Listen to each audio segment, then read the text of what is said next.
Welcome to News You Can Use, presented by Supreme Lending.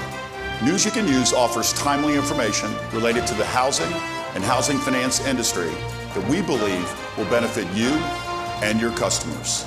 This is News You Can Use.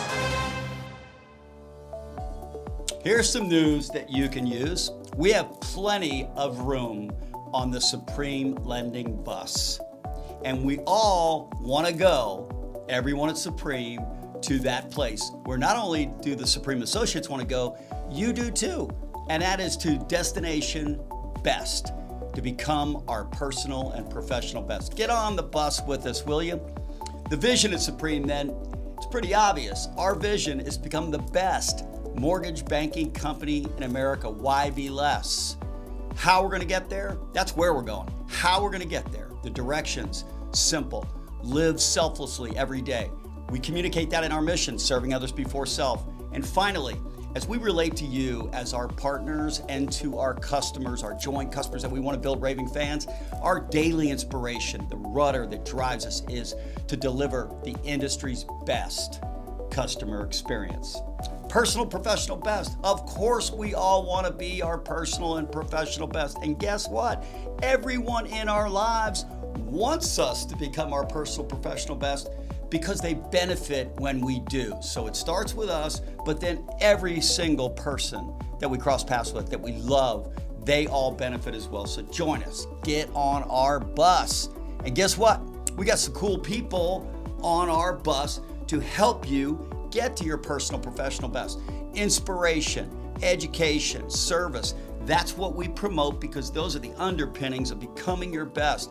You got to be inspired. Herschel Walker, he helped do us a favor last month. He inspired all of us because he overcame adversity. Doug Duncan, top forecaster in our industry with Fannie Mae. Amazing guy. He's a part of our team. And finally, the legend in customer service in our generation, Horst Schulze, the founder of the Ritz-Carlton. He's on our bus. Herschel, Doug, Horst, they're all on our bus. Get on our bus. We have plenty of seats available. All right, if we're going to be our personal and professional best, and we all want to be, we're going to win the game of relationships in life. We are going to succeed at relationships. And let me just give you a simple idea about how to think about every single relationship that you'll ever have and how to win or succeed in it. It starts out with this simple. I'm for you. I'm not for everything, but I'm for everyone. So be for everyone, even though you're not going to be for everything. I don't care if it's your wife, your children, your significant other. I don't care if it's dad, mom. I don't care if it's son, daughter. I don't care if it's friends, family members. I don't care if it's employees at work that you work with. I don't care if it's customers. We're never going to agree on everything, but we can still be for everyone. So please, if you want to unlock the best in your life, you'll do so by being great at relationships. Be for everyone. All right, let's shift to the news, can we? I want to give you some context, not to make light of COVID-19. It's a pandemic. You cannot make light of it. And not to make it less than it is. But to give context, I think, is important because we don't want to live every day in absolute fear and panic. That will prohibit us from getting back to normal. We have to trust the medical field will help, and we have to trust others too. We'll get to those guys in a minute. But let's look in context. 100 years ago, the Spanish flu, 1918.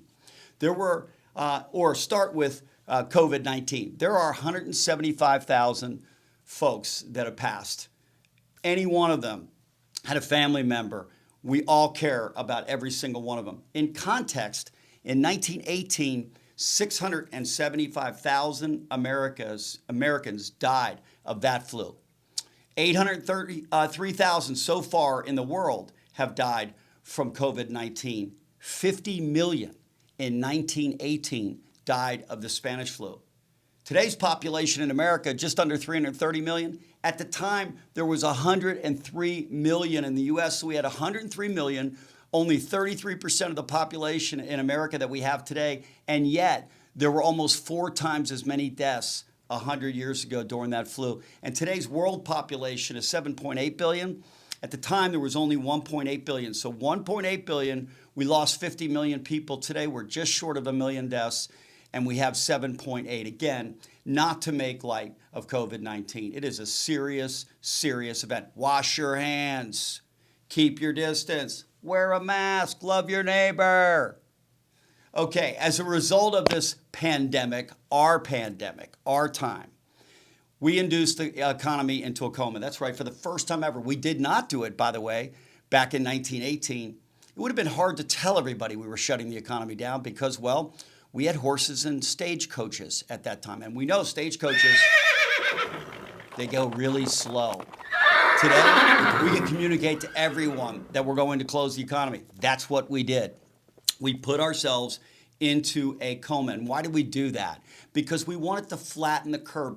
We just simply did not believe at the time that it would be okay to let this thing get really moving, transmissions, because we would not have either the hospitals, the ventilations, the equipment for our medical folks. We certainly did not have therapies or a vaccine. We needed to give everyone a little bit of time to get a handle on this thing. So we induced ourselves into a coma and we shut the economy down. We did that for about an 8-week period of time. And then we turned it back on. But let's talk about what happened when we shut it down. 55 million, a third of Americans basically, a third filed for unemployment at some point. Now, many of those are multiple filers, but the bottom line is we've had 55 million file weekly unemployment claims. 3.5% was, when we started the year, the unemployment rate in America. Roughly 150 million adults that could work. That rate went from 3.5, the lowest ever, to the highest ever with the exception of the Great Depression. It went to 14% overnight, 60 days. That's what the COMA did. It really kind of took us into a very, very dark place from an employment standpoint. Fortunately, we made some progress since. We'll talk about that in a minute. As a result of the forecast of the economy, interest rates went down. They always do. When the economy appears weak, we see rates move down. The GDP, this is all the cash registers running up in America. Okay, in one quarter, went down 32.9%. That was the second quarter of this year. That's the biggest decline by far in history, bigger than the Great Recession and bigger than the Great Depression. Housing sales, our business, oh my goodness, we all held our collective breaths at the end of March when we shut the economy down and into April as we saw housing sales decline about 30-some%, very difficult.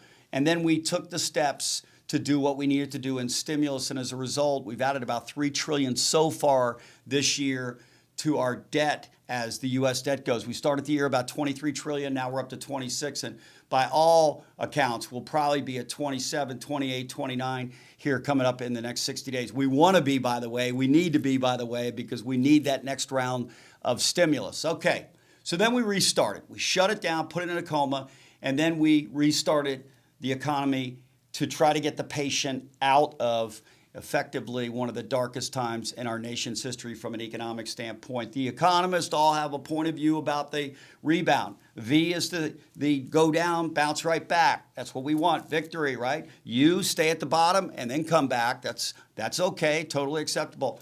The W is we go down, we get back up like a V, but then because of Corona, we go back down again. This appears to be fading, at least for the moment, thank God. Then there's a swoosh, as we talked about.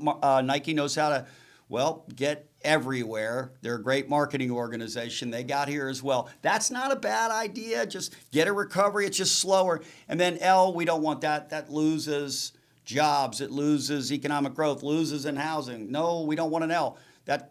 We go down and we never get back. And then this radical sign, I finally figured it out after 3 weeks. Took a little bit more time to evaluate it. We go down, we come back up, but then we never really get over Corona. So we'll hope for the V or the U or the Nike swoosh. That's what we'll hope for. Let's see what we were watching and what we're continuing to watch. First, we said that the Federal Reserve, with monetary policy, as soon as we put the economy into a coma, we needed the Fed to step in, and they did, to keep blood flow in the system, right? So we have the patient in a coma, the economy in a coma. We need to keep the blood flowing. And think about monetary policy, the Federal Reserve, as keeping the flood going of blood in the system. And what is that? That's money. So they put a lot of money into the system. They dropped interest rates to zero to encourage borrowing. And then they bought debt in the marketplace. And they did that because if others, normal buyers, would be afraid, They needed to keep the blood flowing. So they did that, give them 2 checks because we're in phase 2. Hopefully we'll get to phase 3, which is full recovery coming up here sooner than later. Let's talk about now fiscal policy. This is Washington. This is Congress. This is the president. They got a check right out of the box. They took action. The PPP, the Payroll Protection Plan came out. They sent stimulus checks to people's houses, okay, and into their bank accounts right away. They added to unemployment $600 per week. They did a great job out of the gate. Today, big question mark, not so much. Hopefully they're not playing politics because of the election. We need more stimulus right now, according to every economist, including the Federal Reserve. They're all saying, come on, guys, get going. So they got a question mark right now, or an incomplete, if you will. Again, the markets, they're looking to the Fed again, and the Fed is basically doing everything that they possibly can, and they're talking to the folks in Washington right now, telling them, you guys got to get on board and help us. Great quote this weekend. I know the Fed's all in. This is one of the top strategists, investment strategists in America. If anything, they want the mechanicals to work right. The basic Fed policy is crystal clear. You're going to have low rates for the considerable future. That's good news for all of us. They're going to do whatever it takes. The two parties, on the other hand, fiscal policy, Washington, are still far apart. The Democrats, $3 trillion stimulus. The Republicans, $1 trillion. Listen, they'll all argue the case. The bottom line is there's a lot of people in America are waiting right now. They need to get to work and get the job done. Do something. We need more stimulus, and we need it now because the patient is beginning to recover, and we need to give them additional support so that recovery continues. There is still hope for a $1,200 stimulus check, even though the stalls are talked. My hope is that the pressure will continue to grow from you and me in conversations, friends and neighbors. Communicate to Congress. Do whatever you need to do. Let's get, even if you don't need it, somebody else does. All right, let's shift to what's really going on with COVID-19 coronavirus right now. What are the trend lines? Because we said the third thing to watch was going to be COVID. And ultimately, when COVID was subsiding, when we either had therapies, vaccines, or better treatments, and it slowed down its growth, people would come back out, and we need people to come back out to go to restaurants, bars, and concerts, and travel, etc. So here's what's up. Daily tests are down.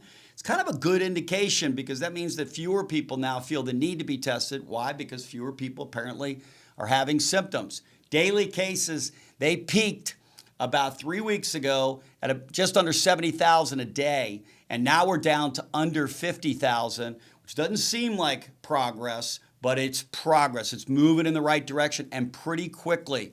Keep your fingers crossed. Actually, let's pray up for that, right?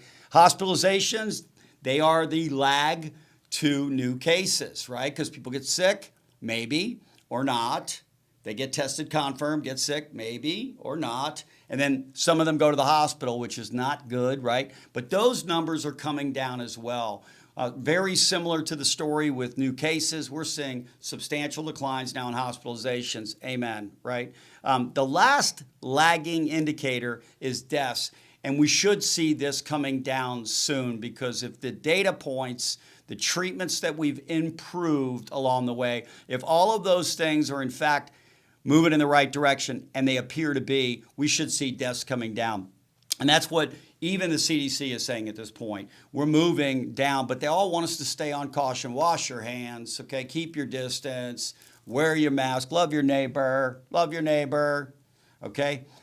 President Trump last night took a step to kind of shortcut warp speed, what normally would be the FDA, Federal Drug Administration's process to approve treatments.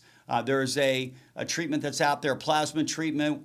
I don't want to get into complexities of how it works because I'm not a doctor, but the bottom line is we're doing everything we possibly can today. We can mock the president for doing it, or we could support him. I'm in the court of, I'm for everybody, maybe not for everything, but I'm for everybody. You be too, okay? We'll be a better country if we stay there. All right, let's get to the patient.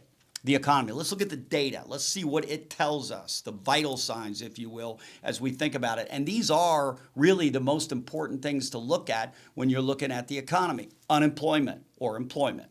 Retail sales. That's an indication of how people feel. the average consumer, and 70% of our economy is based on retail sales. The stock market is a projection for how the brightest financial minds in America think about the future, 6 months, a year down the road. And then finally, and very importantly to all of us, housing. And by the way, housing makes up 25% of the U.S. economy. So it is clearly on the list of vital signs for this patient called the U.S. economy. First of all, initial unemployment claims, they went way up, record highs, right? We've already talked about that. And then they came way down. They flattened out. And in fact, the first tick up in the last couple of weeks, we need more stimulus. No, more stimulus. That's what we need, more stimulus right now. So people can continue to feel like even though we've not fully recovered, they've got some dollars in their pocket to pay for things. Continuing claims for uninsured unemployment, they did come down again, which is a good sign. So the two of these together, we're moving in the right direction, although we're stalling a bit in terms of recovery. That's what the read is on this. Let's take a look at the U.S. employment rate. On the middle of the graph, that was January of this year, December, January, 3.5, 3.6, lowest ever in the history of our country, right? And then we get to 4.4 in March. Why? Because the shutdown started the last couple of weeks, March, and then we went to 14.7 overnight. Unbelievable. And then 13, 11, and now down to 10. So again, trending in the right direction. We need more stimulus.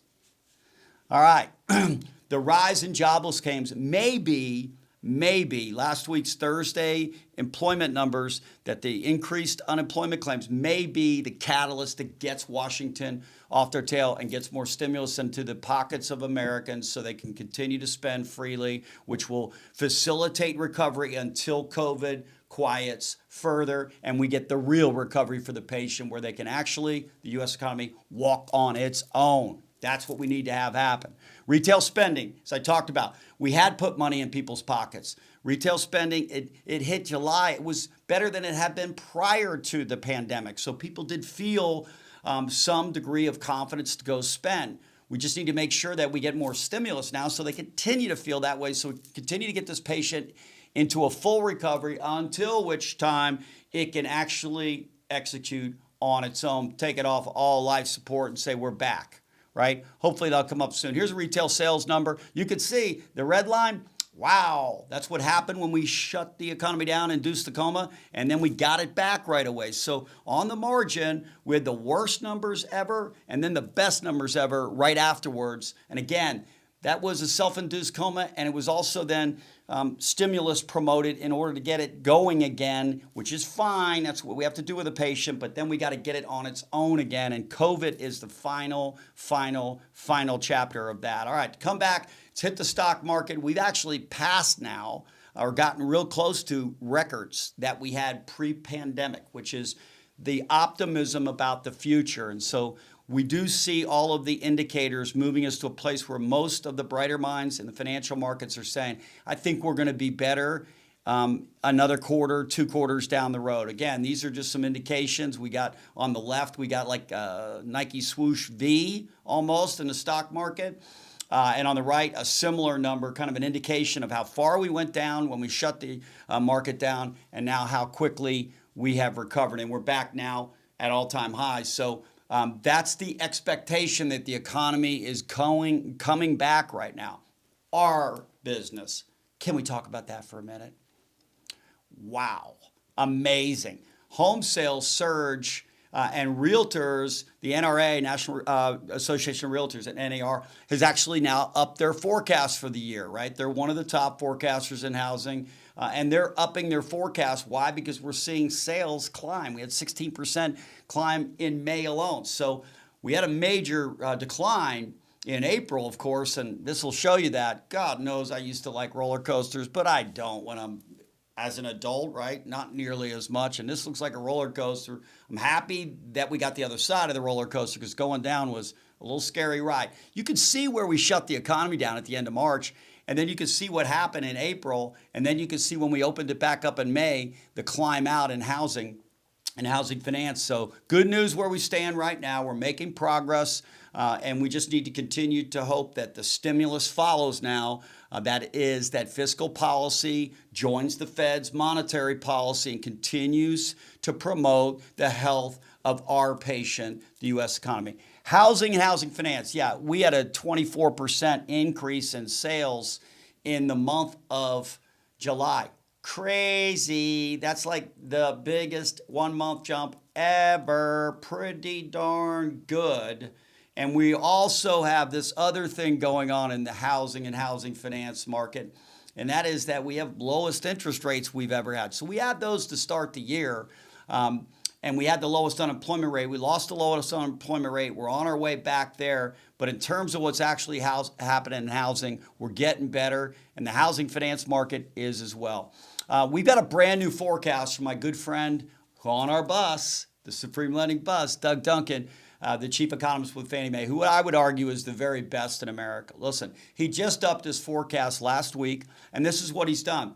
He took a number that he thought was going to be 6.9 decline this year, just about 7%, because of the events of the second quarter, and he's now improved that number, so it's 3.9. So we picked up 3 percentage points. Big movement. That is a big movement in our business because the numbers are so big.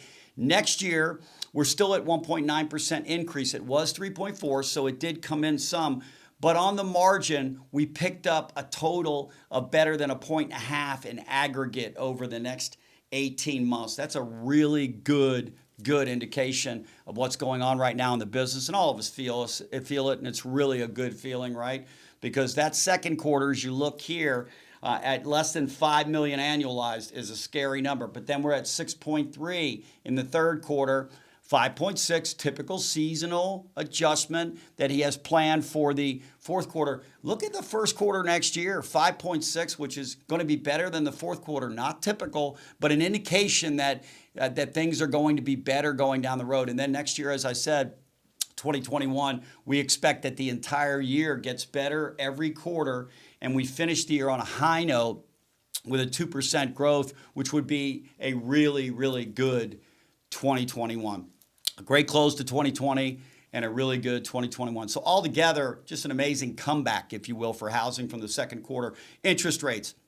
He's also changed his forecast on interest rates. Not a lot, but he's expecting that rates, instead of being 3.2 on average this year, will be 3.1, bit lower. Next year, instead of 2.8, a bit lower, 2.7. So that sets the table. Again, if employment, the patient, the COMA, if we get the patient back on his feet and employment continues to get better, expectations are we've got a good run coming up in housing. Here's historical interest rates. Listen, we got to a point where fixed rates were 16% the end of the 70s and into the 80s. We've never seen rates at 3% until now, right? So we're living in a good time. That's a good news story. And again, last week with interest rates, kind of bringing it down to what's happened lately, right? Rates inched up a little bit. I'm talking about a half inch. We're not talking about a big deal, and we're not talking about a trend line that we expect to continue, and neither does Doug Duncan at Fannie Mae. We're all projecting that rates are flat or down from this point as the economy continues to work through it.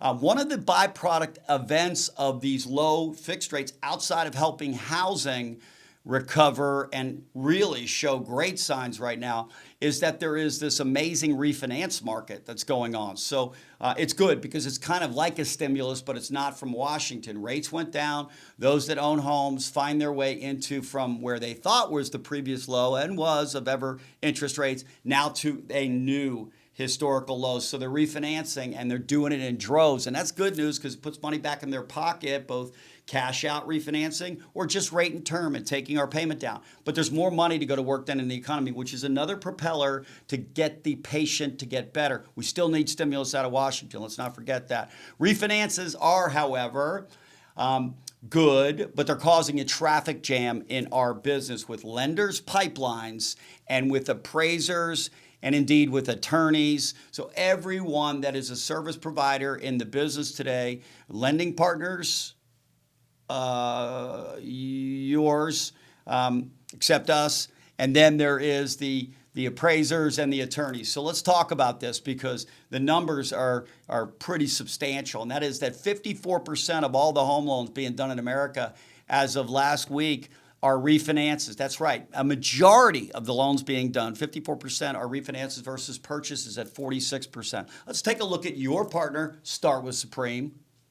Your partner who stays focused on you and your customer. Your partner, Start with Supreme. Okay, the national average is 54.46. Refinance to purchase. Supreme, 81% purchases and 19% refinance. Yes, we do our past customers, friends, family, and we'll do your refinance. But we don't go out and advertise refinances because we want to focus exclusively on being the very best partner that you could possibly have. Start with Supreme. All right, news you can use. This is about how long it takes to get a loan done in America these days. Refinances take 50 days. Really? The average is 47 for all loans. Purchases take 44 days. My goodness gracious, what are we doing? Making wine? Yes, that's what they're doing. Our friends who are occupied, inundated with refinances, our peers, competition, some might even call them, right? They're making wine. I like to drink the wine, maybe not they make. I prefer California. I prefer Pinot Noir, actually. But we're still going really fast. Why? Because we know what's going on with the short supply of inventory in the marketplace. We know when you're representing buyers that you need to be, well, the best looking buyer contract possible, not only price, but the other features go real fast. Get financial contingencies done real fast, right? So that the seller feels real good that they can take the house off the market and give it to your buyer. That's what we want to do. And if you're the listing agent, you should tell them, start with Supreme. That is the agent on the other side. You'll find it's great there. All right, slow appraisals ahead. This is a news you can use because of the demand in refinances, because of the historical low interest rates, because of COVID and rates going down and the Fed's activity, which is good for housing, and it's also good for housing finance, and it's a stimulus. Yeah, but the byproduct is also that appraisers, year over year, our good friend Scott Murphy runs DS Murphy, the largest in the Southeast, has told us that they were doing 600 to 800. That is his appraising group this time last year. Now they're doing 1,800 to 2,000, over 100% growth in demand, which is why we have a traffic jam in the appraisal business. So that's a concern, but I got some news that you can use. And that is, how do we continue to promote quick closings? How do we continue to promote your buyers' contracts, features, so that we can continue to help you get done what you want to get done, which is have the best year you possibly can. That's what good partners do. They help you become your best, right? So let's go. There's 3 phases of the appraisal process. There's the borrower and the lender. That's the first phase. The second phase is the lender and the appraiser. Third phase is the appraiser and the realtor, listing agent. First phase, borrower and the lender. They sign a contract. Terms are done, including financial contingencies. Get them to start with Supreme and get them to do it in a hurry. Push them, encourage them as soon as the DocuSign dries. Get them to make their app, because if they do, then we're in a position where we cut a couple of days off. Then it goes to an ITP, us with the borrower. That's right. So we leave the contract now. We've got their contract, good to go. We take the app, good to go. We got to get an ITP, intent to proceed. They've got to give us the authority to use their credit card to charge it for an appraisal. That's what they've got to do.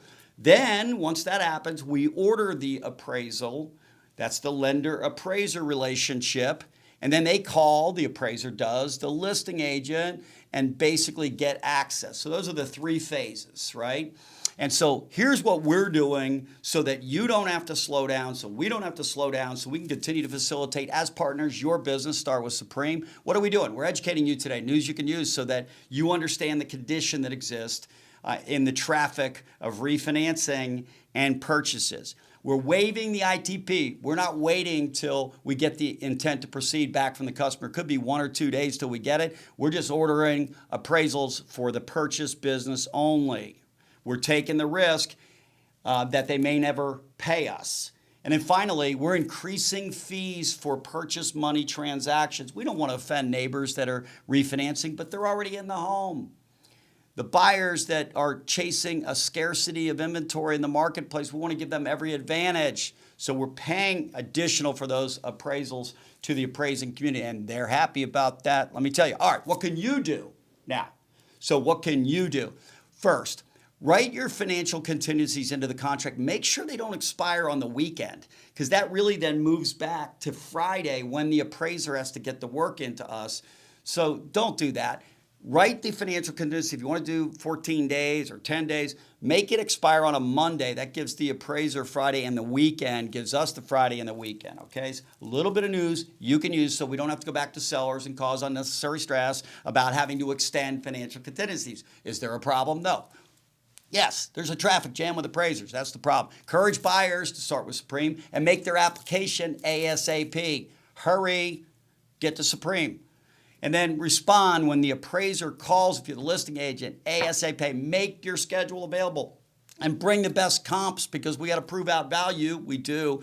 But don't miss that call because appraisers, if you miss the call, will go on to something else and we'll miss a day or two. We don't have that time on the clock. All right, let's shift gears. Loan level price adjustments. We've been talking that game with you, what's going on for some time in the housing and housing finance business about how do loans really get priced because you hear historical low interest rates, 2.9, 3, 3.1. Then all of a sudden somebody gets 3.375 or 3 3/4 or 4. And you go, how's that possible? Well, we're telling you. Why?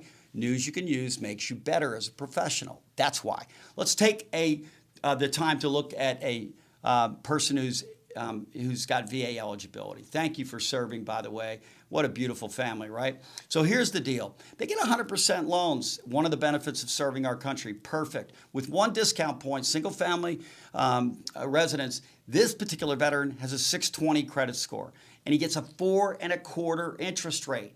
4.25%. If we put them in credit essentials and they go through that process, if they just go from 620 to 640, the same family, look how much happier they are now. They go from 4 1/8, they go down 4.25, they go down to 2 7/8. They save $231 a month by getting 20 points on their credit score, and they can get more than 20 points on their credit score. And why is that? Because we employ the credit whisperer, Lisa Myers, one of the best in America at helping in the mortgage area of credit, because we hear a lot about credit scores in the market. There's mortgage credit scores, and then there's other credit scores. Ours matters when you want a mortgage, right? So credit essentials for home buyers. We started this 3 months ago. Lisa Myers does a 30-minute class, Wednesdays at 6, Saturdays at 10. Send your customers credit essentials. Why? We just saw a veteran save $230 a month, only getting 20 points in his credit score. This customers, 545 of them, are averaging now a much higher number than that. They're averaging about 50 points improvement by going to Credit Essentials class. So start with Supreme. Tell your customers while they're out looking for a house, go, not because you have low credit or bad credit. Maybe you do, and maybe that would benefit you. Of course it would. But if you got good credit, you could still get improvements. Will save you money. Listen, Bart Maldonado, one of the top loan officers with Supreme, this is what he said. This credit improvement is going to save his client, a single dad, $3,300 at closing. $3,300 simply by going to Lisa's Credit Essentials class. Start with Supreme. Send your customers there. Connor Wright, hey, just got this referral from a new agent, wanted to put his best foot forward. Then he heard about the credit scores, like the low 500s. Could there be any way to save this patient? Well, yeah. In 1 month, 5-something went to 640, and now they're in the strike zone. Are they ready to buy yet? I don't know. They've got cash to close, that they got to go through all those other things. But this is the kind of thing that can happen if you start with Supreme. Look, we designed Credit Essentials. Why? Because we serve others before self. We want to deliver the industry's best customer experience. That's why you should start with Supreme, because we focus on doing what it is that matters for you and for your customers. Oh, we have this thing called Supreme Speed Service. We go really fast. We can't go faster than 8 days. The government will arrest us. They will. We can only go in 8 days, right? But here's John Ragland, one of our top loan officers. John recently took a loan from someone else where it was sitting for a while, making wine. That's what they were doing. They were trying to make wine out of it. Agent finally got engaged with John. We took the loan. 8 days later, we're funding that loan, okay? 8 days later, we're funding that loan. So start with Supreme, and if you don't, and there's a problem, if you do, you can go fast. If you don't, or if your customer doesn't, then you can move them to us, and we can go really fast to solve the problem. And then they can have a glass of wine instead of being involved in making wine as a customer. All right, Supreme Rescue Service, what's that? That's when a loan's been stuck someplace else for any number of reasons, and they either don't have the time to figure it out because of traffic, or they just don't understand how to figure it out. And what you can do is get in touch with your Supreme LO, okay?